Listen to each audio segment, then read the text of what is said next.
Alright, so I called out previously in my flight simulator video where I did kind of the quick VR run through that I'd been really busy and unfortunately unable to do kind of my first impressions with the VR headset. So I wanted to kind of cover a couple of things on that front right now in this video since I had a bit of time to get in there. I have been playing a couple of times. I think I've played 5 separate times in VR, testing a number of different things. Let me read off the games I currently have. I have Electronauts, 11 Table Tennis, Google Earth, Jet Island, Flight Simulator, Power Beats, Super Hot, and Zero Caliber. So Super Hot was the first one I played because it looked the most interesting. I had a ton of fun. It was unfortunately extremely short and a little bit limited in what you could do, but it was a lot of fun. There is some replayability going back through the different levels, being able to select it in some of the modifiers, so that was a very fun game. Unfortunately, a little short.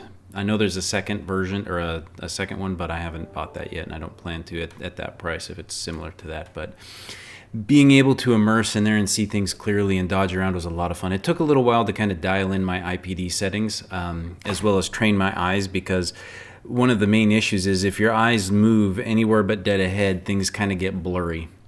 Which is normal, that's how your regular eyes work, but the difference is you can turn your eyes and draw focus there. The headset can't, so you have to get used to turning your head anywhere you want to look, otherwise it's going to be blurry.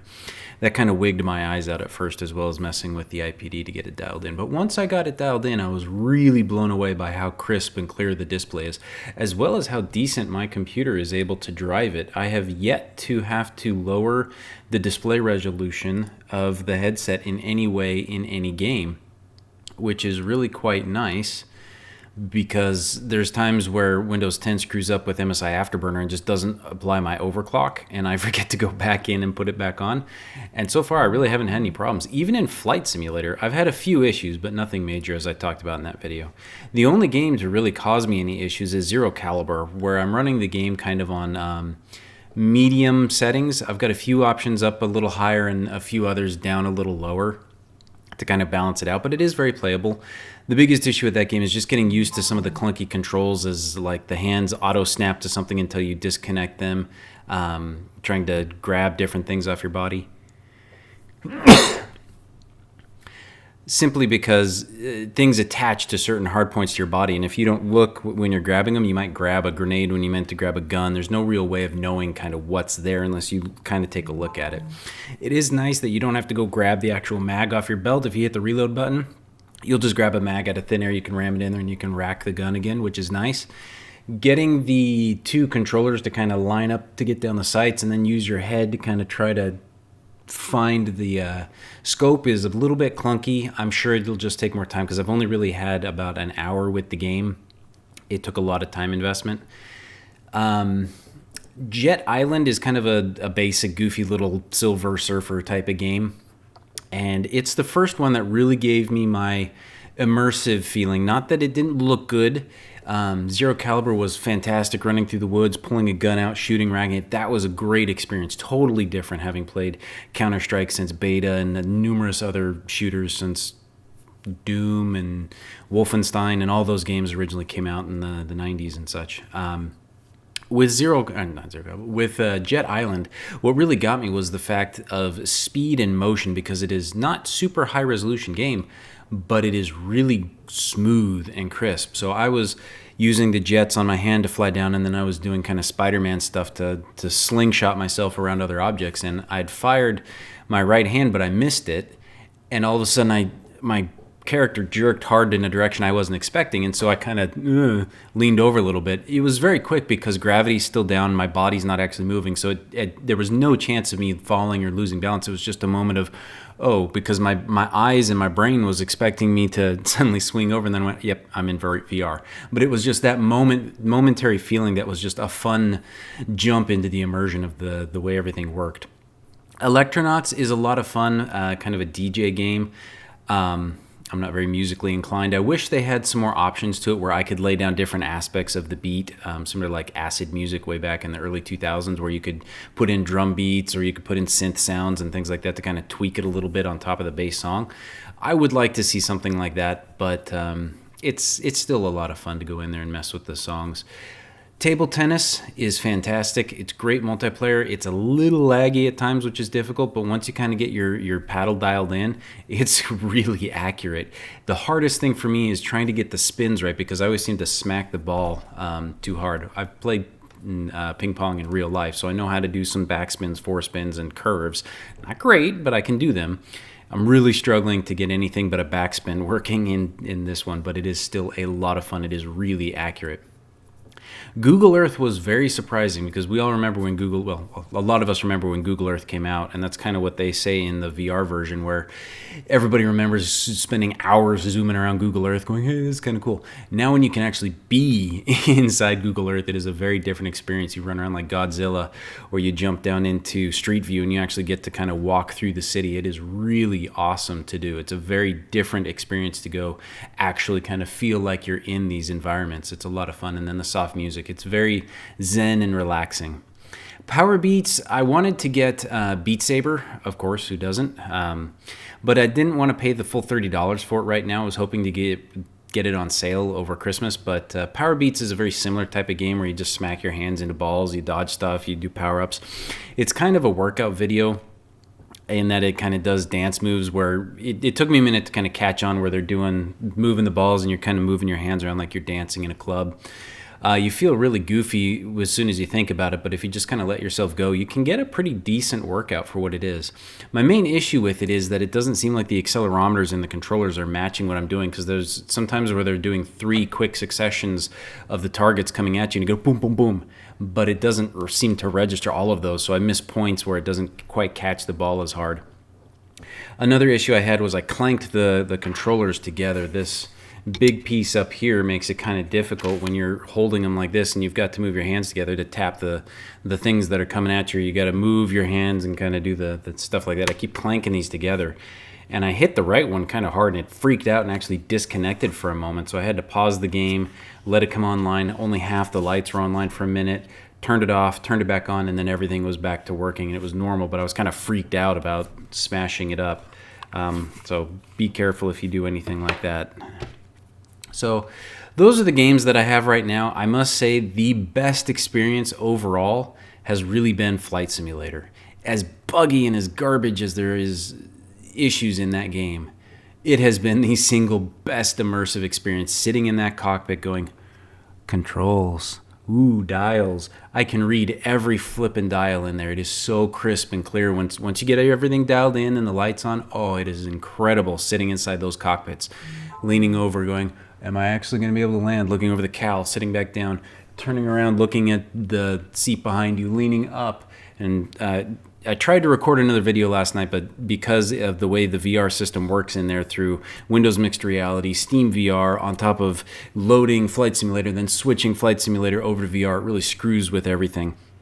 And I couldn't actually get it to pull up, so I recorded, but as soon as I switched into VR, the video file just blanks out, so I got to figure that out. But I got this headrest here, which is great for leaning my head against, and it's very comfortable.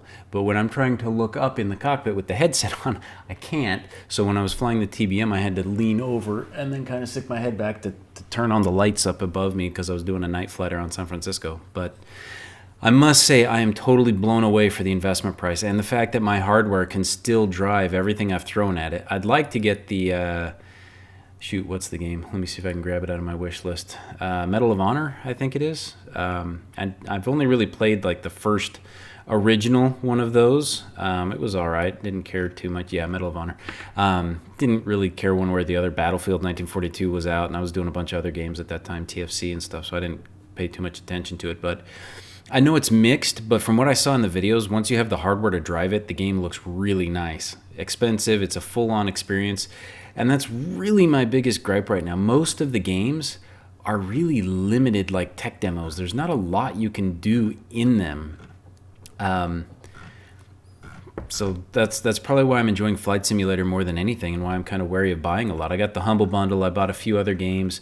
I bought Elite Dangerous, which has VR support, so we'll see how that goes. I want to get Half-Life Alyx, but it's still too expensive. Vox looked fun. Hot Dogs, Horseshoes, and Hand Grenades looks fun.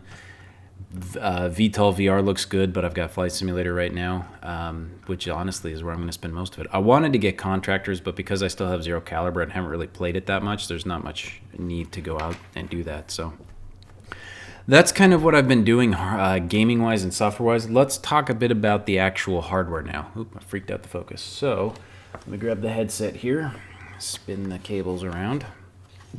All right, so headset. I have noticed that up here at the top, where the screens are, of course, it gets really warm.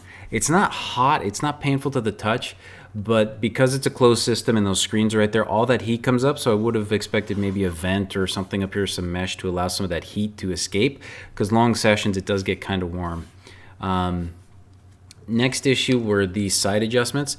I have not touched these since I put them in place, and that's because when I took them off that one time in the unboxing video, I could already see wear on the Velcro pad where these industrial hooks had just ripped the softer ones off. So I have not really messed with these that much, although it looks like I need to because this one has slipped out of alignment with the other. Yep. Okay. So when I let my wife play or anything like that, I typically deal with the top strap up here, which is a little better, but it still has some of those same issues. Now you probably saw me messing with this little plastic piece. This actually clips onto the back of the headset here. I've had a lot of issues in getting it to clip on correctly. I never do it the right way.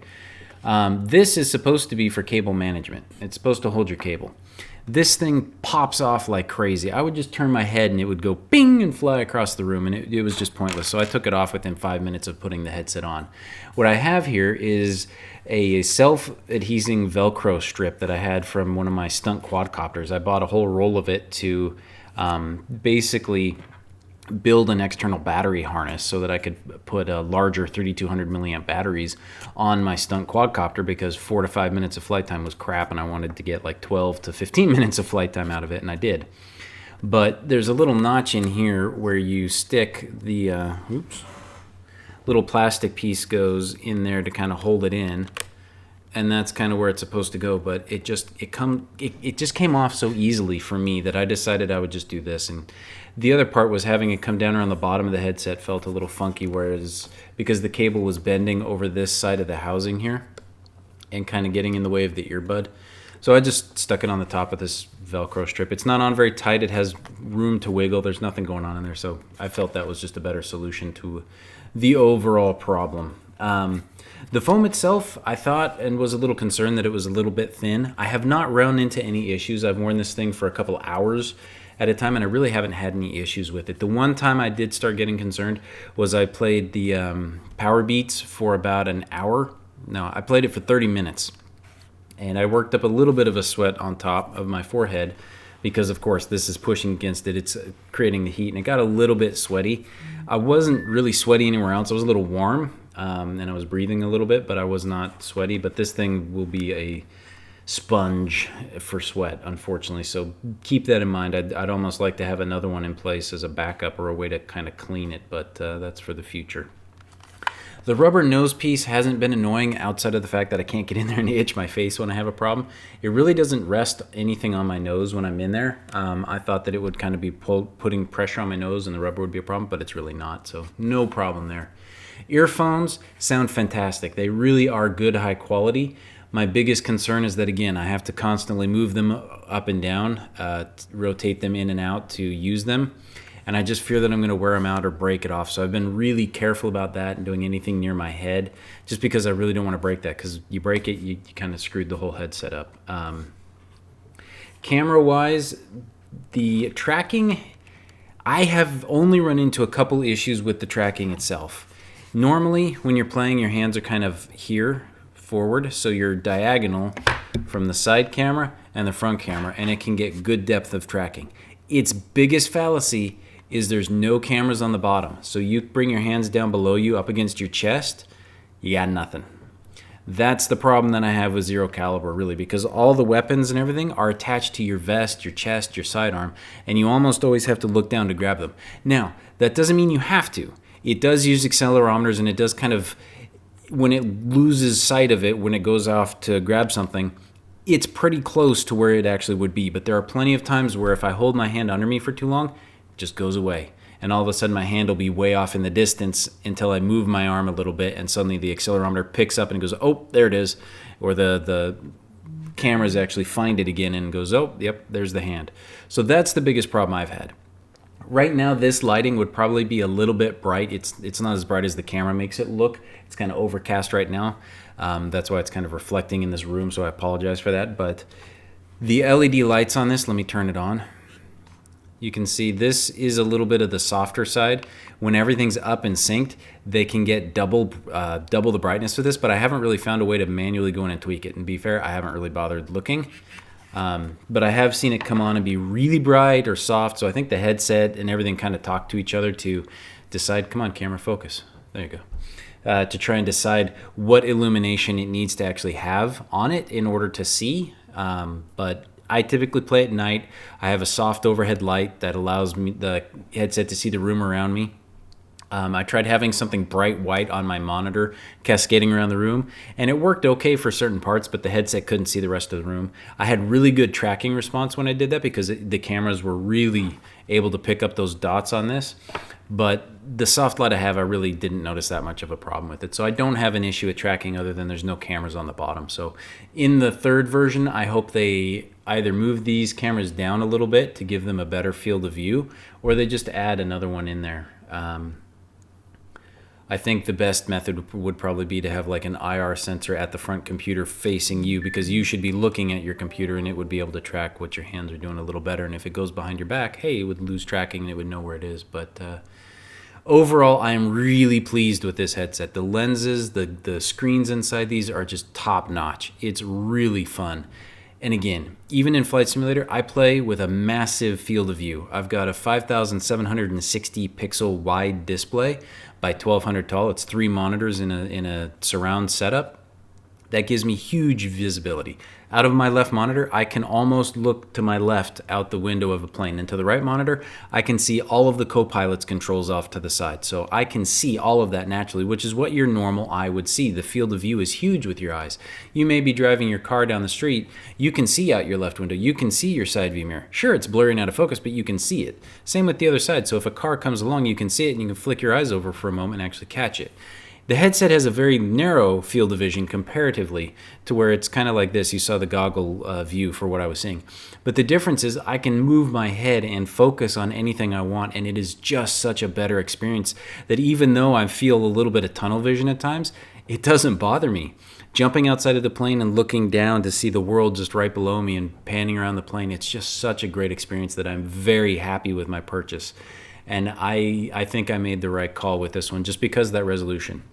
My nephew, who I was flying with, has the Oculus 2, which he loves, and I won't knock it because it is a great unit at that price. I hate the Facebook side of it. Different story. But even inside the cockpit, he can see perfectly fine. But the resolution to get down there and read all of the dials and the controls is a lot lower, so it's harder for him to see every little button and everything like that. Whereas I can almost sit back in the cockpit seat and see that's my autopilot, that's that, I'm at that speed. I can almost read everything going on in the cockpit most of the time without having to lean in unless I'm trying to differentiate something in the lighting. So absolutely fantastic headset. Highly recommended if you're looking for a kind of a good all-arounder. It's not going to be perfect at everything, but if you're looking for something like Flight Sim where you're just going to be sitting still, nothing's going to be better than this right now. If you're looking for the best tracking, then I think the Oculus as well as the Index are totally going to be better.